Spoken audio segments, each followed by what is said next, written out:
welcome everybody, sports, politics, and everything in between. Today my guest is Nikki Conrad.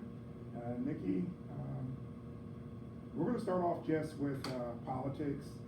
What drove you to want to get into politics? Did you grow up in a family where politics were always important, or what was the kind of the drive behind that? Yeah, it wasn't. I didn't grow up in a family that was overtly political, but as you very well know, politics affects every single part of our lives, right? So my dad was the union president for the local chapter of the NALC, the Union for Letter Carriers here in Fort Dodge. Gotcha. Almost my entire life. So he was coming home after a hard day's work and telling us about stuff that management was trying to do and stuff that he was trying to fight for. And and then my mom was part of the auxiliary for the union for the Gotcha. NALC. And so she was, trying to support the fellows who were out, walking door to door every single day. And so they were always political in that sense and wanting to get involved in the community in that way. When I was a kid, my neighbor ran for mayor. Okay. And so they chipped in and helped him out. And then there was always just this general involvement in politics. And then as I got older, I started getting a little more involved. So I was in school government, and then just was interested in what was going on in my community and what was happening nationally. Bill Clinton was running for office when I was a senior in high school. Okay. So I got very vocal about what I thought about that for a while, and then just as I grew up, it seemed to be more and more affecting our lives until I got more and more involved in Chicago when I lived there. Was helped out with the local Democratic organization in the 43rd Ward of Chicago, which is on the north side. Okay. Helped out in the Obama campaigns just very minimally, and it really enjoyed that. And then when I came back home, my younger brother, Nevin, Yep. had decided to run for city council. So I was like, well, I'll help you out. This will be fun. And he and I have always been talking politics. He's a lot younger than me, but he and I have always talked politics and what's been going on nationally and locally. And so when he decided to run, I thought I'll get involved in his campaign, and just got bit by it and thought, I do a lot of different stuff in different organizations here in Webster County since moving back, and I thought, what is one way that I can combine all of my skills into one thing that I can do for the community? And I thought, well, I'll run for county supervisor, and here we are, Chuck. And here we are. Yep. County supervisor. General overview for people who may not know. What are those duties all include? What are county supervisors all in charge of? The short answer is the budget for the county. That happens usually around every January. All of the department heads within the county come to the county supervisors and present their respective budgets, and we are in charge of the purse, the ties to the purse. So what are some of the department heads that come to you guys for funding? Sure. There's I'm just going to go through the courthouse right now. I'll start from the top and go down. There's an IT department, and then excuse me, there is the county engineer. Then there is, obviously, we have an HR department. We have planning and zoning, the county auditor, the county recorder, the county assessor, the county treasurer, and then we have the Webster County Public Health Department. And so we all work. I'm really afraid that I'm missing somebody, and I'm going to. Sheriff's Department. The Sheriff's Department. I should know this. I was just over there. Yes, the County Sheriff's Department. Yeah, good call. And so they all come and present their budgets. The Veterans Administration comes presents budgets, and for the most part, we look at the budgets, and they're in charge of what's happening in their department. So we take a look every year and just see what needs to be done. And on a day-to-day, so that's kind of the big picture. Yes. On a day-to-day basis, we hold meetings every week, and we need to approve certain things before they can move on. So hirings, terminations, any sort of resolutions that need to come past. We are also in charge of drainage for the entire county, and so we are stewards of each of the drainage districts in the county. So anytime a decision needs to be made for drainage, they come through the Board of Supervisors as well. Gotcha. And big projects, like the clock house Yeah. renovations that are going on. Clock house, courthouse, clock tower renovations that are going on, things of that nature. So for the average person, average voter, why pay attention to those elections? How do those affect the average person's life? We spend your money. We spend the taxpayers' money, and so when something comes up like the courthouse needs renovated, when we were first discussing it and discussing how much it was gonna cost and what we needed to prioritize with that, this is just one example. Yeah. It was the difference between, like $2 million to $5 or $6 million. Gotcha. And so we brought it to the people of Webster County and said, look, we can strike down the entire clock tower completely, and that'll cost $2 million. It's not gonna look great, but it'll do the job. We can, do it with just the old, all new copper. That's gonna cost about $2 to $3 million. And then, doing it with some old copper and the new copper and whatnot is gonna cost about this much. And the overwhelming response we heard was just like, just get it done right. Yeah. And so, it's things like, the engineering department is in charge of secondary roads. So if you're a farmer out by Clare or by Barnum, and you're having trouble getting into Fort Dodge to, go get groceries or Yes. whatnot, or take your wife in to go get to the doctor, and someone hasn't plowed those roads, that's who's in charge of it. So there's a lot of different parts to the county government that people just don't think of that often unless Yeah. they have problems with it. But it affects our daily lives with roads, with taxes, with, the sheriff's department, obviously, and law enforcement, everything from top to bottom. And hopefully, if we're doing our jobs right, you don't notice it that much because it's going well. Gotcha. So you kind of said during the Obama campaign, you helped out. That was probably my first time really jumping deep into politics. Really helped out with that campaign locally. There was a Fort Dodge campaign manager, or this district manager, Keith Carbone, guy from New Jersey. That sounds like a New Jersey name. He was a guy from New Jersey. Sounds like a cool dude. Young guy, a lot of energy.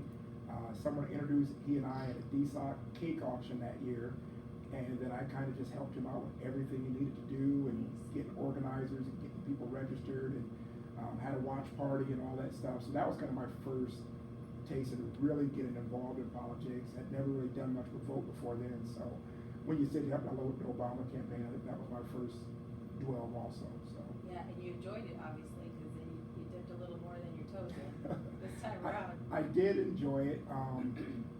Learned a lot. It was exciting. It was fun.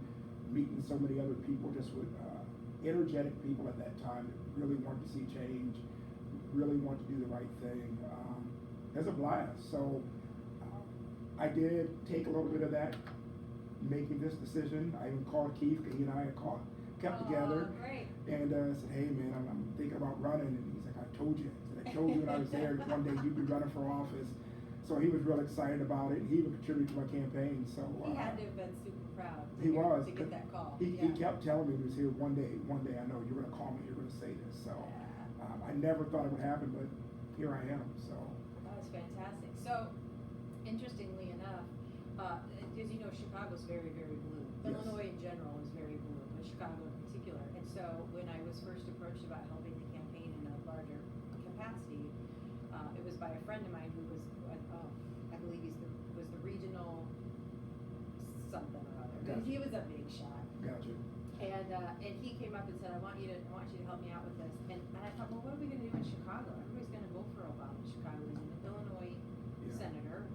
What's my point of doing that? And our goal in that office was to call out to Iowa, to Wisconsin, to Indiana, to Michigan, to all of these outer states, and talk to folks like, you said his name was Keith? Yes. To talk to folks like Keith and say, how can we help? And we would call into places like Fort Dodge, like Clare, like Manson. We would call into places, and there was one night in particular where I got so excited because we were calling into just around Fort Dodge, and I'm like, I know where this is. There's a Casey's across the street. This is so I'm like, I'm calling my people. Yeah. And then we would organize people to come from Chicago or from Illinois and go into Iowa or go into Wisconsin and help canvass and go door to door. So we very, very possibly could have called Keith at some point. Yeah. that same time frame, I also got to meet Joe Biden. So Yeah. he spoke at a domestic violence vigil that I also spoke at. I spoke first. I get ready to leave, and one of his staffers that night said, "Don't leave. Joe Biden wants to talk to you." Were you like, what? And yeah, it was just kind of like, well, he's going to talk to me. And honestly, I was kind of like, well, who's Joe Biden? Because he hadn't really announced he was running yet. But he was doing the kind of get his name out there.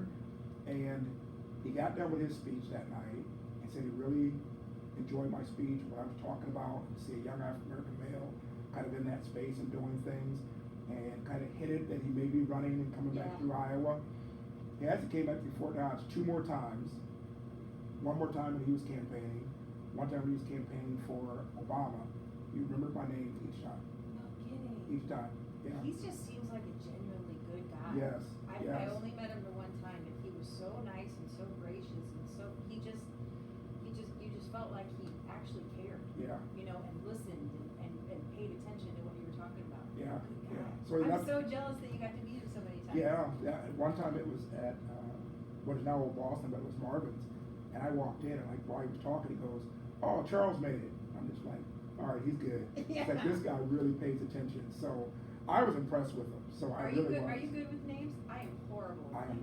not. I am not. horrible with names. It takes and I me- feel so bad about it. I have to really concentrate. Like I got to really take mental notes. Like stack this away for future so I can remember names. Now kids, I'm great. Yeah. I remember kids' name easy, but adults, I'm horrible. I need to. I don't know what the difference is between the two, but kids' names, I know 100 kids on a football team in a week. Right, but you're like, I don't know the mom. Right? Yeah. I talked to her 20 times. Exactly. I completely forget. Is it Shirley or is it Laura? Exactly. I don't know. Exactly. Yeah. So sports. Yes, big sports fan. I'm big into sports, Charles. As So you when can tell. So when Nikki goes, "Well, what are we going to talk about, Charles?" I said, "Well, it's sports, politics, and everything in between." She said, "Cubs games, right?" Yeah. So, okay, I've got a few friends that are lifelong Cubs fans, and when they won it 4 years ago, 2016. 2016, Yeah. they were calling me so excited because I've been giving them crap for so many years. Mhm. I'm a Braves fan and a Red Sox fan, so I've been like giving them crap, and it was just like a relief for that whole fan base that I didn't get it until they won it. Well, you know that as a Red Sox fan, though. You can Yeah. you can kind of get it. I feel like we're simpatico and Yeah. Red Sox and Cubs fans are Yeah, kind of from right the there. curse of Babe, huh? Yeah, exactly. Yeah. So it was just really neat being able to see that. Now I've never been to a professional baseball game. Oh, I've you been gotta to go. took kids to Iowa Cubs games, and I had a high school classmate, Brett Beer, that lived down in Lincoln, Nebraska, and the Lincoln Salt Dogs down there. And he'd have us come down every year and get us up in the clubhouse, and kids get free hot dogs and pop all day. But an actual professional baseball game, I'm a little jealous. I've never been. Oh, you gotta go to Wrigley. That nice, huh? Becca. It's old. It's old. It's slightly decrepit. It's but like downtown or something like that. It's It's like on right in the the north neighborhood. side. It's in the north side, yeah, and it's right next to public transportation. So you just boom boom, you go straight in there. It's got if you go a little later in the season, if you go too early, the ivy's not there yet. But you get the Oh. ivy against the wall. It's beautiful. You sit in the right seat. I mean, there's no real bad seat in Wrigley unless you're behind a structure. Oh, you know? gotcha. But you go and if the weather's nice, or you get in the right situation where you can be in the sun when it's nice and you can be behind the shade when it gets a little too hot. Gotcha. It's amazing. It's one of my favorite places in the world is Wrigleyville. Wow. Yeah, it's Wow. great. So, who do y'all go there with? Like, how many times have you been? Who have you gone with? I lost count. Geez, that many times? Yeah, well, I used to sing in a band. Okay. I used to What sing was the in name of the band? A couple of bands. The band that I sang with in this instance, we were called the Paramours. Okay. Yeah, we thought we were pretty fancy. But we would play at a bar just down the street on Clark Street. So after every Friday and Saturday Cubs game, home Cubs game, the second that the last out happened, we would start in with Sweet Home Chicago. Okay. And then we would go. We were only supposed to play like 2 or 3 hours, but it always ended up being 3 or 4 hours. Gotcha. Or 5 hours in some instances. So when I could, I would go to the games, and then it would be around, eighth inning, Yeah. top of the ninth, Duck out. and I'd be like, crap, I gotta go.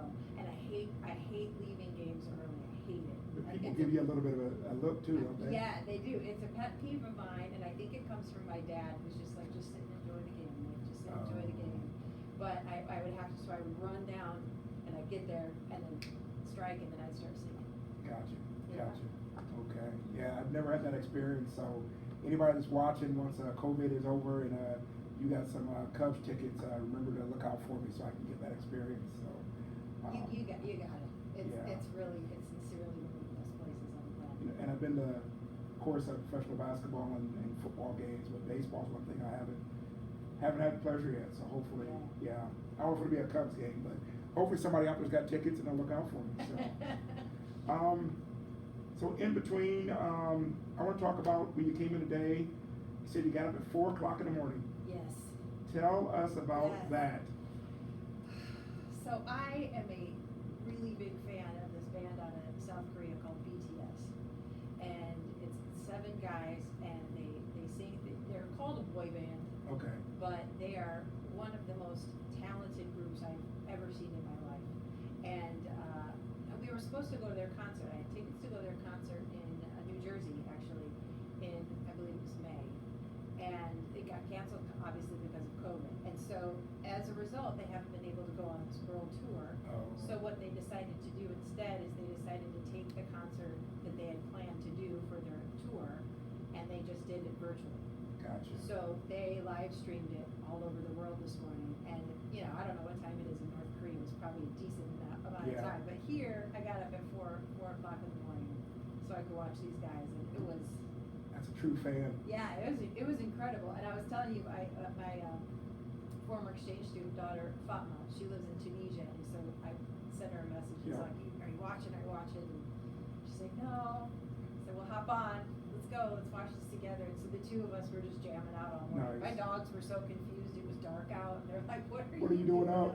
It's ridiculous. My Roomba goes off at 7 o'clock every morning. Okay. I got 2 dogs. That's a lot of hair. And so the Roomba goes off to vacuum in the morning. Yep. And it went off, and I'm like, no. I'm trying to pay attention because it was still going at 7 o'clock. So Gotcha. It was a good show. So I'm a little tired today. Yeah, Yeah. that's my favorite all-time group is Public Enemy, but I would not give a 4 o'clock in the morning for Public Enemy. I love them. They've been my group since I was 14, 15 years old. Did you ever see them in concert? I saw them in concert You twice. did? Yes, they were in Ames, Iowa when I was in college. What? And a bunch of us went over, we were at DMAC at the time going to school, and we went over and watched them, and I think, I don't know if they were the headliner or someone else, but Special Ed was there, Dougie Fresh, maybe the Fat Boys was with them. The Fat Boys. Oh, kids. And then I saw them again in Minneapolis when I was a little bit older. So that concert and Prince are probably the 2 biggest concerts that I can remember most of my life. Because the Prince concert that they had down in Ames was just I'm jealous of that too. amazing. That's one regret is not going to a Prince concert while he was still around. Amazing. He played the whole 3 hours himself. No one opened. He had probably 30 guitars on stage with him. He never used the same one twice. Played piano that night. It was amazing. He It was was just amazing. ridiculously talented. Yes. Yes. So going back to Public Enemy, do you have a favorite album or do you have a favorite song? Fight the Power, probably favorite song. Album, I mean, I still buy their albums now, so I can't say I got a favorite album, but I remember when I was in college at DMAC, before a game. Now this is in Boone, Iowa, basketball campus for DMAC College. I get on the mic and I start singing Fight the Power, and then you get to the part of the chorus, it's Fight the Power. And by now I'm just into it, and all the basketball teams over there singing it with me. There's a crowd of kids from like the Boone Elementary Middle School there, and then they're screaming it too. So we got the whole gym just singing this song. It was just crazy. But so that'd be my all-time favorite song. But yeah, their albums even today, they're conscious. You know, they really are not about your typical stuff, but they're really trying to send a message out there to people, get people to wake up, get people to vote, get involved in politics, fight for your rights, and just knowing what's going on in the world around you and how to maneuver through that the right way. So, yeah, that's my all-time group. But 4 in the morning, nah, nah. So, remember we were talking when I was a kid and I got into high school, I started getting a little more aware, and part of that is because of Chuck D and Public Enemy. Yeah. Because, picture this, little me, Yeah. little 16, 17-year-old me, being like, fight the power. Yeah. And listening to Fear of a Black Planet. Yeah. And being like, I don't know any of these experiences, but like this is super, like, what's this all about? It opens a whole different world that I had no idea about. Yeah. And really, like you were saying, just opens your consciousness to thinking about things, at least for me, differently than what I was used to. And being like, all right, there's something going on here that I need to pay attention to. Yeah. But even for me, it was like a rap group or rap songs would make me go look up my history, because he would say things, and I'd say, oh, I didn't know about that, or I don't know that famous black leader. Let me go research that. Let me go read about that. So it took me to education and made me educate myself more, read more. And when Arizona didn't want to recognize Martin Luther King's birthday, and they did a song about that. By the time I get to Arizona. Yes, yeah. just so empowering that.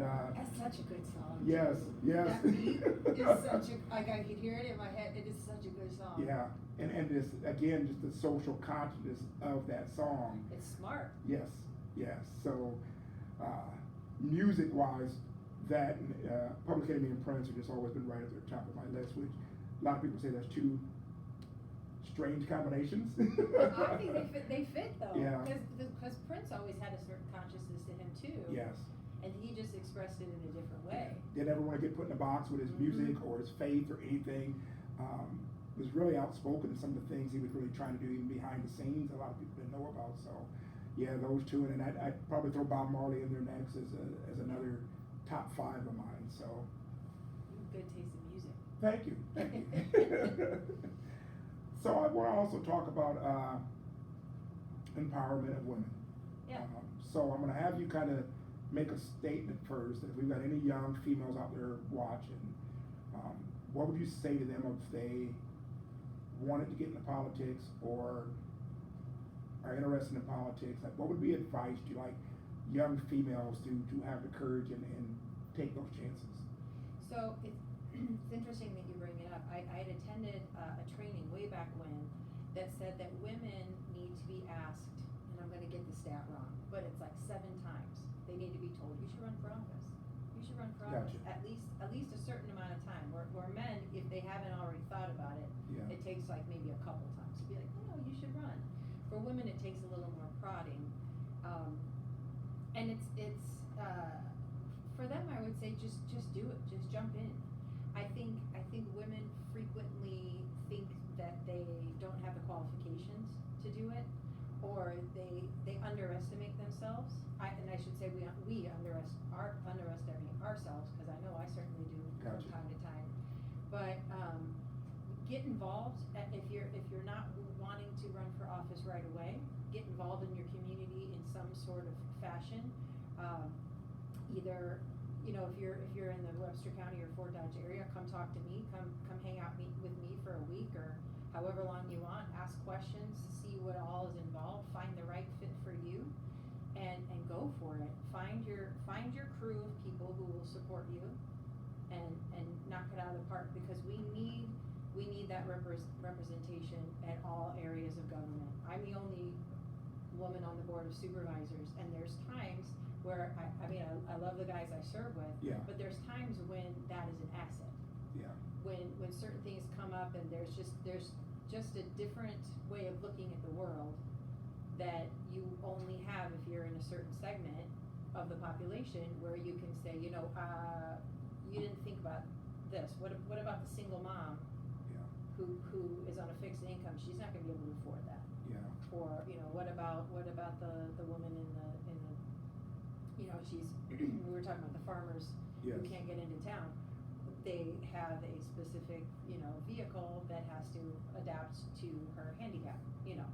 And so it's just a different way of looking at the world, and so that we need women in all areas of government. And if someone is passionate enough and really as a woman, I say go for it. Gotcha. So to follow that up, what would you say to men about inviting, allowing, encouraging, respecting women trying to get into those roles, or trying to do our part, I guess? Yeah, listen, that's a big part. I'm That speaking. that can be tough for I'm men. speaking. I'm speaking now. It can be tough for anybody. I'm not gonna correct you really there, Charles, I'm not gonna. But, listen and really take into account that there is a different viewpoint, and allow a woman to have that space and feel safe in that space, because that is key as well, is because, you walk into a situation where you're the only woman in a room of very powerful men, and it's very intimidating, and you can shrink into yourself, and to have people in your life and in those roles to say, hey, come on up, just invite, come on up, I want to know what you think. What is your idea about this? And I've been very lucky and very blessed to have had folks like that in this role. Good. That have encouraged me to speak up about things. Gotcha. And I can relate to that. I mean, I think that was one of my motivators for saying yes when the state Democrats wanted me to run, because as an African American male, it's like we need to be more in those spots. Yeah. Our voices need to be heard more in those spots. It's a different viewpoint, different life lens that I've kind of lived, and I just felt that it was an opportunity I couldn't let pass. Win or lose, I needed to step up for a lot of reasons for my community, but also just that as many minorities as we can get in positions like that, and to be a role model for future minorities, especially in our community here, that we don't have a lot all the time, that just something that I really said, I got to take this chance, and I got to be in that space.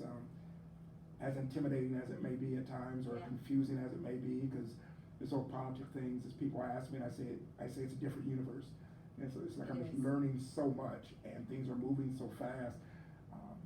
But I'm having fun, I'm learning a lot, I'm excited about it, but it's just different.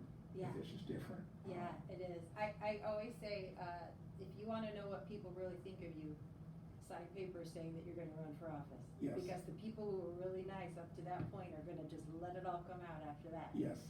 But I appreciate you running for a number of reasons, but particularly that you just talked about, because we don't have a lot of representation for Black folks around here. Yep. In politics in particular, and it's important. It's very important. We saw over the summer that you and I were both downtown during the protests. Yeah.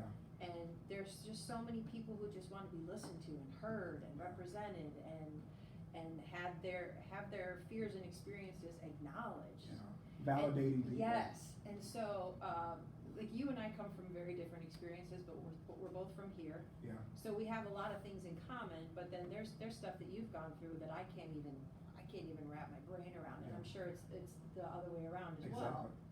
And so I think representation and diversity in government and in politics is crucial, because we can only make the decisions based on our experience and what we're hearing. Yes. Right? So if I don't hear from people, I'm going off of what I know, and that's it.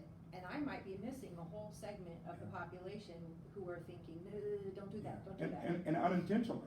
You know, Yes, it yes. doesn't always have to mean it's a major bias there. It just sometimes unintentionally, you only know what you've been through. You only know the people that you surround your circle with, or you interact with. And sometimes decisions are being made unintentionally that will have a negative effect on Yep. whether it's women, whether it's minority, maybe it's poor, that we don't even think about sometimes. Yeah, there's lots of blind spots in politics and in government, and the more we can open those up, the better. The better we can serve the people that our neighbors and family and friends here. Yeah. So before we close up, I guess I'm going to talk about sports again, and I'll let you pick a topic, but my great Lakers lost last night. Jimmy Butler, LeBron James dueled it out, but the Lakers chose to wear their Kobe Bryant Mamba jerseys. And Kobe Bryant's another big, if anybody follows me on Facebook over the last how many years, they know Kobe Bryant was one of those sports heroes of mine. But here was someone I think that just always had perseverance and resiliency and just believed in themselves. And that's something that I try to instill in other kids, no matter what color, no background, doesn't matter. It's, you gotta have resiliency. You gotta just know that life's gonna knock you down and you're gonna have hard knocks. And the beginning of his career came out with 3 air balls in a playoff game, and then to end as one of the greatest players of all time, a lot of people would have shrunk from that. They wouldn't be able to overcome as a rookie shooting air balls in a playoff game, 3 in a row. But that resiliency, that perseverance, that hard work, that I just wanted to bring that up, kind of as my closing thought for today. Just no matter what's going on in people's lives, kind of that Mamba spirit, that you got to be resilient. You got to persevere through things.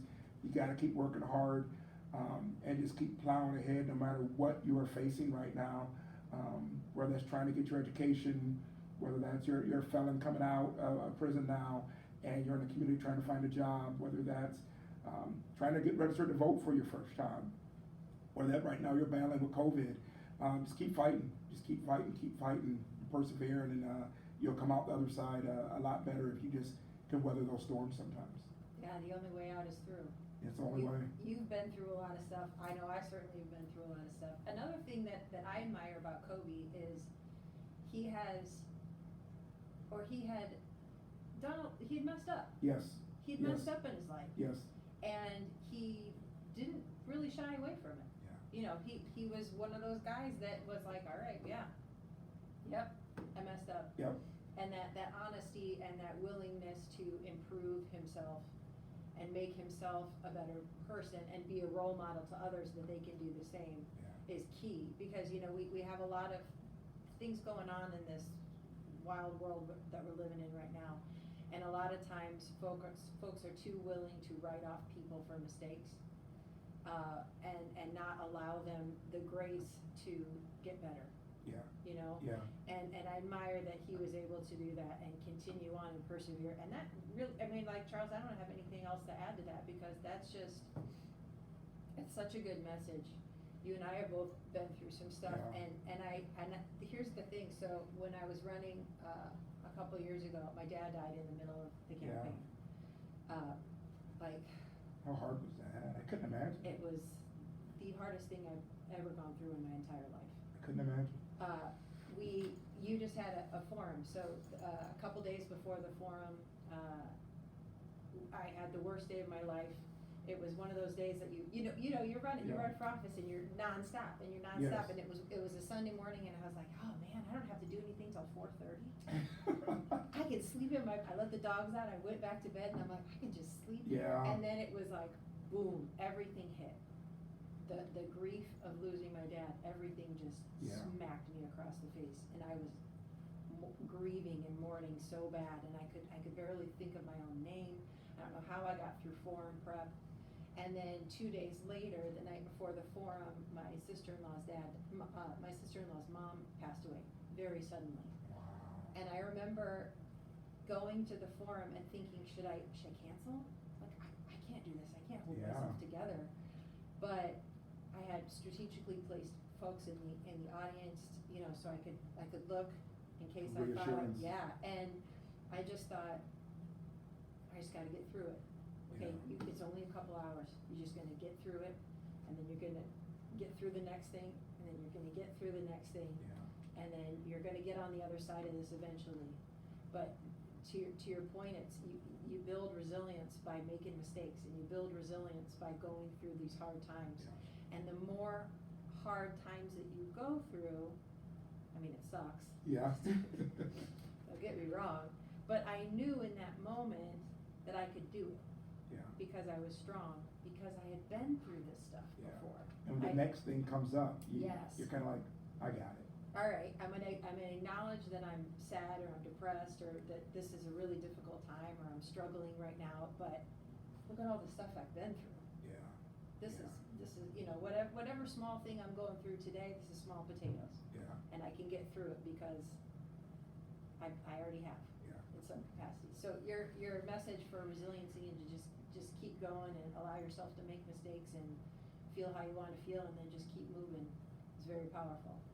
Yeah, so just when you talk about, you've already been through so much, so my big thing is, when I decided I was gonna run, like, things can get ugly and people are gonna come after you, and you're gonna find out who really your friends are, and who's some people that may have smiled in your face, but really they didn't like you, because they're gonna come out. And my thing is kinda like small things to a giant, cause it's just Yeah. like, I've already been through so much, like, that stuff don't matter. It's just like, it's like a giant walking through an antfield, it ain't gonna matter.